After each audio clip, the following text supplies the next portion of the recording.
5 key messages for family carers about the Care Act. Cuts to social care spending dominate the media, and many carers say that getting support for their relative is the hardest it's been in 20 years. Has the Care Act really changed anything? So the quick answer is yes. It's the biggest change to adult care and support in England in 60 years. The Care Act has brought together lots of old laws and some new ones into one piece of legislation. We think it's a great law, and the biggest winners are without a doubt family carers. It's written in a way that refers to you and a person with care and support needs throughout. Family carers now have the same legal rights to support as the people that they care for. The Care Act completely shifts the focus of a local authority, so instead of fitting people into traditional services, which may not be right for them, the local authority must now focus on specific outcomes which matters to the person, and work in partnership with them to build support around each person as an individual. We know that local authorities are under financial pressure, but the law has given you these rights because it recognises that unpaid carers save them approximately 132 billion per year of public money. And it recognises the value and the contribution to care and support that you make. Family carers have absolutely enough on their plate, and they do not need to concern themselves with local authorities' finances. If you know what your rights are, you can use the Care Act to challenge when things aren't right. How do you use the Care Act to challenge decisions? My sister's personal budget has recently been cut by a third, which means that she has had to give up some of the activities that she loves doing, like dance classes, and she's become very withdrawn. In the past, she has rapidly put on weight when she stopped dancing, and I'm worried this could happen again. It had such a bad effect on her health. How can the Care Act help me to get her personal budget put back to the original amount? So you start by questioning the process by which social service has decided that it's okay to significantly reduce the personal budget. So first, was the personal budget reduced after a review or an assessment? If not, it's likely that the reduction of the personal budget is unlawful, as the budget amount must be sufficient to meet the eligible needs identified in a person's assessment and care plan. If the reduction was made after a review or an assessment, a good place to start is by looking at the assessment to see if it's thorough and if it's correct.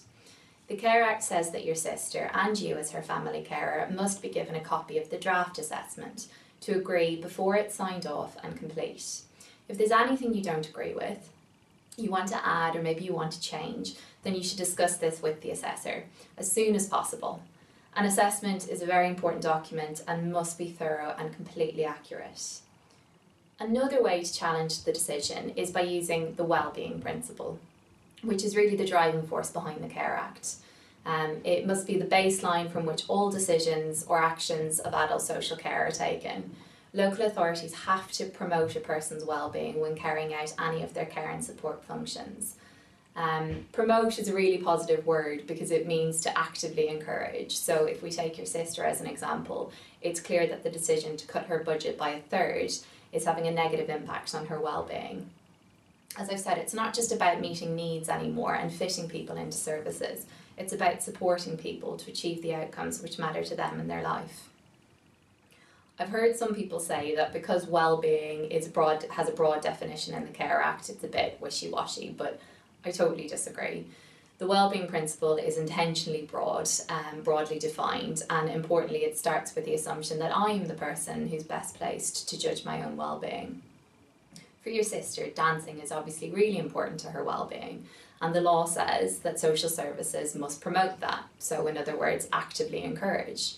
The personal budget reduction is actively discouraging and having a significant impact on your sister's physical and emotional wellbeing. The wellbeing principle happily applies equally to carers.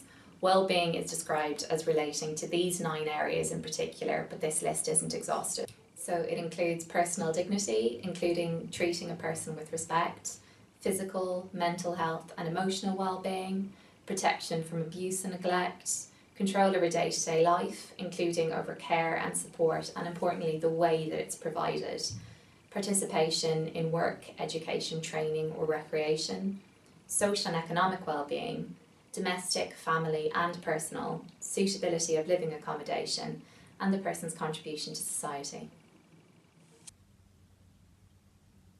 You've mentioned that carers benefit the most from the new Care Act legislation. Could you explain how? So the Care Act makes it easier than it's ever been before to get a carer's assessment. Any carer with an appearance of support needs must be offered a carer's assessment by the local authority who is funding support for your relative. It's also easier to be eligible for local authority funding support because the eligibility criteria for carers are new and they're more generous than they were before the Care Act came into law. So every carer's assessment has to look at certain things. It has to look at the impact that your carer's role has on your well-being. It has to look at the outcomes that you wish to achieve in your daily life, whether you work or wish to do so, or whether you're taking part or would like to take part in education, training or recreation. Importantly, whether you are able and willing to provide and continue to provide care. There should be no assumptions about your role as a carer and the tasks and responsibility you can or can't take on. The meaning of the word care isn't clearly defined in the Care Act, but the statutory guidance makes it clear that it involves emotional as well as practical support. You don't have to be living with your relative to be eligible for support as a carer.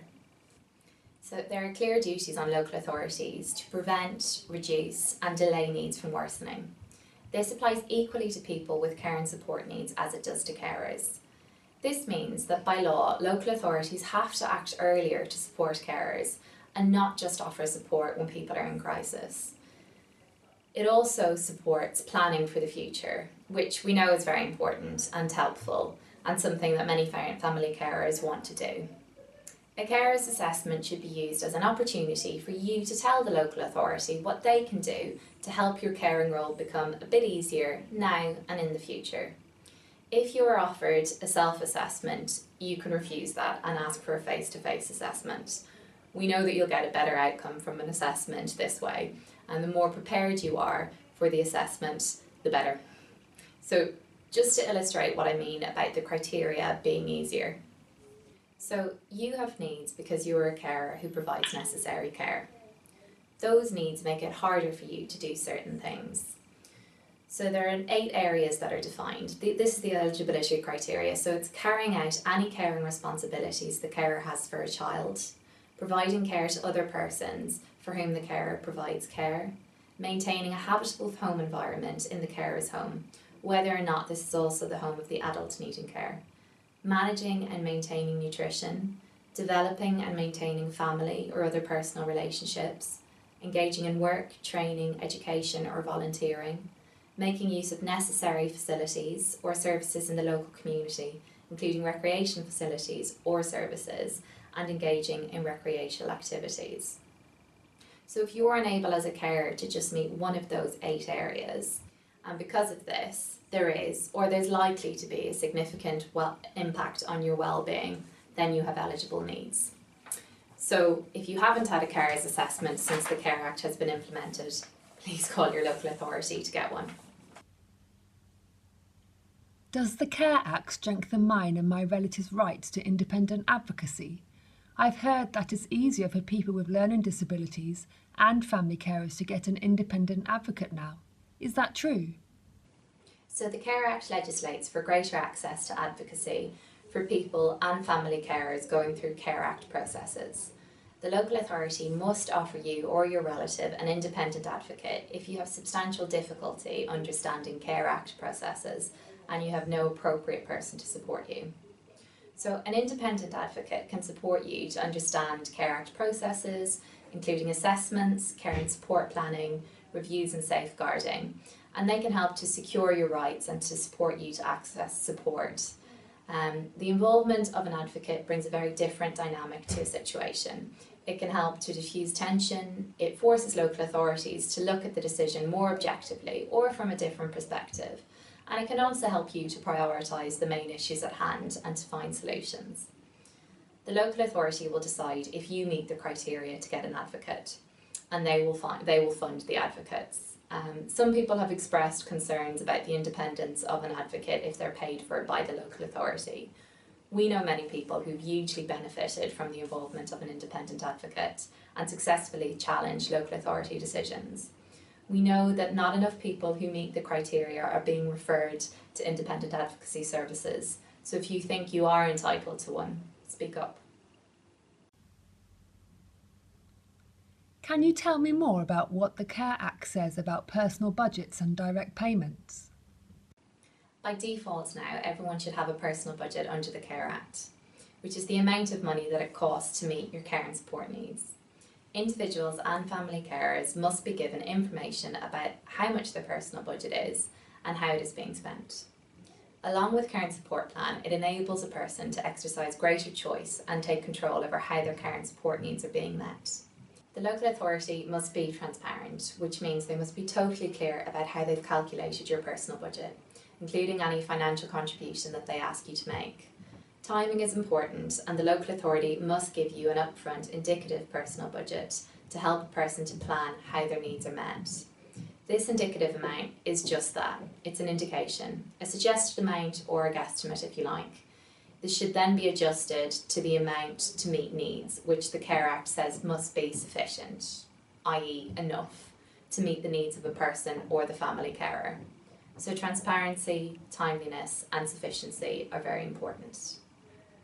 You can choose from a range of options of how your personal budget is managed, which includes receiving direct payments, having the local authority manage the budget, or having a provider or a third party manage the budget on a person's behalf, which is called an individual service fund. Or you can use a combination of these. The emphasis in the Care Act is on people having greater choice and control over the way their personal budget is used to purchase care and support, and from whom. So no matter how the personal budget is managed, the person must always have choice and control over how their personal budget is spent to meet their needs and help them to achieve the outcomes that matter to them in their life. We're often asked about how direct payments can be used. As a direct payment is supposed to give the person choice and control over how their needs are met, there should be very few restrictions on what the direct payment can be used for. The basic things to remember are that it helps meet the person's needs, and or it helps them to achieve the outcomes that matter to them in their life. It's written in their care plan, and it's not illegal. People have used direct payments to pay for things like equipment, such as iPads to assist with communication and as a learning tool, mobile telephone to support independent travel training.